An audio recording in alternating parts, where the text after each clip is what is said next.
I just want to cut to the chase.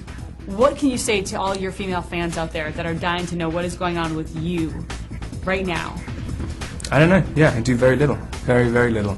I love this mystery that just getting like famous. Everyone thinks you're some kind of enigma afterwards. Right. And it's like, and it doesn't matter what you do. You can deny it as much as you want, but it's like people. I think it's like a kind of. It's because there's no like. I guess like royalty or something anymore. Anything which has kind of got this kind of. There's no one with a lifestyle which is untouchable. So they kind of elevate famous people into this thing and say like, yes, I read first edition Shakespeare and and do all this stuff. I don't do anything. You don't read first edition Shakespeare? You don't quote soliloquies from I read something in some magazine the other day which said I did actually do that. Like I read soliloquies from Henry V by candlelight. Well, you're very brooding. I know, just the brooding. And also brooding as well. The more I see that, brooding is actually a negative adjective. Is it? Yeah. It's kind of like, it's just looking kind of, like, it's just pouting about stuff. Right. And I'm like, oh great, why has brooding become this compliment? Yeah. It kind of says it's like you're spiritless or something. Yeah, it just looks like you're a kind of whiny little girl. So and Rob, you are clearly not a whiny little girl. I am really. That's why they say I'm brooding. Obviously, I mean, it's hard. A while ago, I read in an article that regarding your newfound fame, you said, quote, I'm trying not to drown. I guess I'm not the type of guy cut out to do a franchise. I'm not much of a crowd person. What do you do to escape the crowd, and what do you do to deal with that intensity of the crowd that is always surrounding you when you're out and about? The best thing to do is just to kind of remain, your actual personality should always remain relatively unknown. It's difficult in this because it's a very audience-friendly series. You have to, in some ways, also because there's a lot of young people who watch it. I mean, and they're always very pleasant. So you can't just be, horrible to people unless you're really obsessed with your portrayal of yourself. But I guess yes, trying to stay as blank as possible. It's hard when people know you so well from the franchise, or what they think they know of you, but then they meet you in person, or they see you in interviews, and they want to get some insight into the real Rob. But you have to feel sort of protected too, because you don't want to take away from your character. I mean, there's very little. I mean, there's really very little to the real Rob. That's the lucky thing. It makes it a lot easier to remain an enigma when you don't even know who you are yourself. That's an interesting statement that you just said, though. Do you still feel like you're discovering who you are? Oh yeah, Jesus! If you know who you are when you're 23, you're a complete idiot. You're just a slug.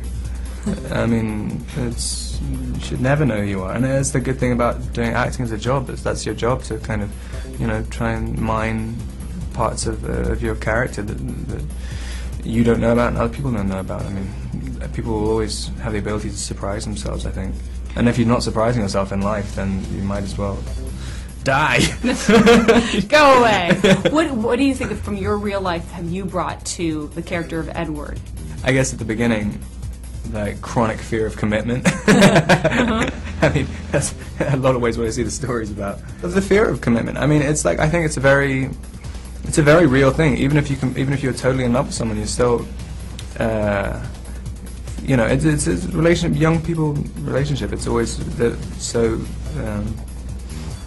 They're very sort of interesting and complex, and I think that's I've always found that interesting. Why guys are terrified of doing that. I mean, and especially in New Moon, which is the one I always connected to the most, where you've always, the more you love someone, the more you see, the more you find fear and fault within yourself, which I think is what makes it the most interesting book. It's the most interesting love story. It's a very intense love story in this film, and I think some fans are nervous because they feel like they're not going to see as much of Edward as they want to see.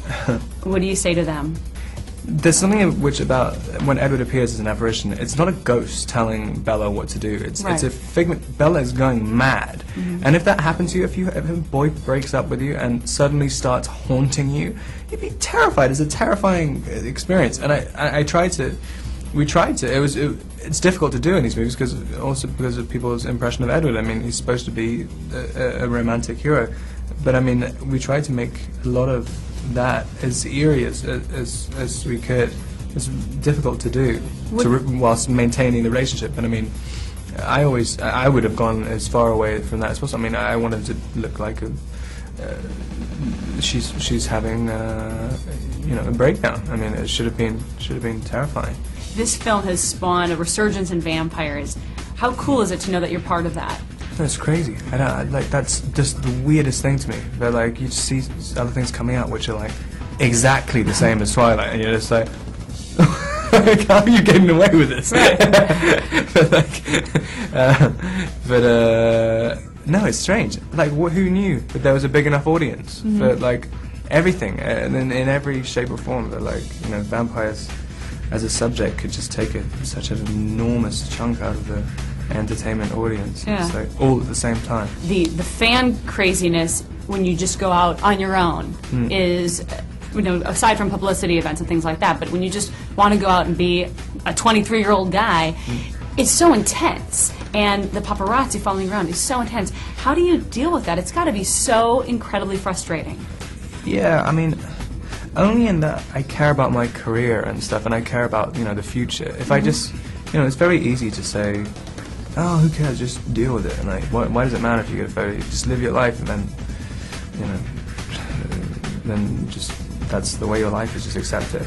But I mean, it's living. You can't live your life with like there is no way to do it. You can't. If you have 50 cameras there, that's not living your life. That's posing for photographs. I mean, true. And also, I have a chronic problem with immediately pouting like, whenever a camera's there. You automatically put pout on? And it gets old pretty quick. I've been noticing it myself. I'm going to invent some new facial expressions.